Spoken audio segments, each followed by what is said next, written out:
Now, earlier this month, we brought you the story of how the Victorian Society had placed a pub in Smethwick on a list of endangered buildings.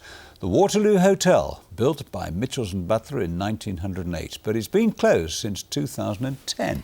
And of course, it's had many owners and visitors since then, and today it acquired a new one as it was sold at auction. Callum Watkinson watched the bidding.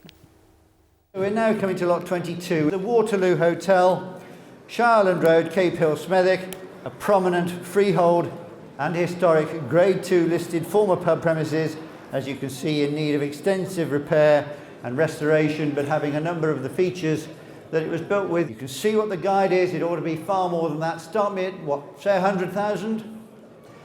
When we looked round, we saw the grandeur and neglect in every crumbling corner. And we found two viewers for whom the value of this place can't be measured in pounds and pence. My husband had it from 1978, I think it was. He had it for 25 years. I think we had all the good years here. We lived on the top floor. 20 years since we've left here, and I still remember everything like it was yesterday. It was absolutely brilliant life. I can't believe that it's got into the state that it is, for how famous it was and the amount of people that used to come down, famous people. It's just really upsetting. I'm glad I came, but at the same time, it's just hard to believe.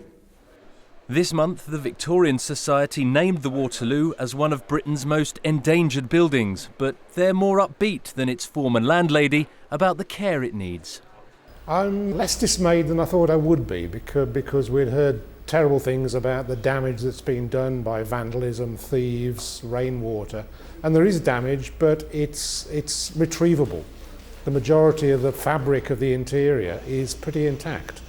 141, 141, 142, 142. So some very interested observers here today as bidding got underway. Wrong way, sir. 144 then is being sold on my right at 144. The building's Grade 2 listing demands a faithful restoration, both inside and out. You're all done. Looking round the room for one last time. It's yours, sir. First, second and third time. 150, your number, sir, please. Well, that might sound like a bit of a bargain for a property this size, but experts are all agreed on one thing. The initial outlay is just the tip of the monetary iceberg for whoever buys this property. Whoever does buy it will need a clear understanding of listed buildings, have a vision for the future, and most of all, very deep pockets. And the new owner certainly thinks his are deep enough.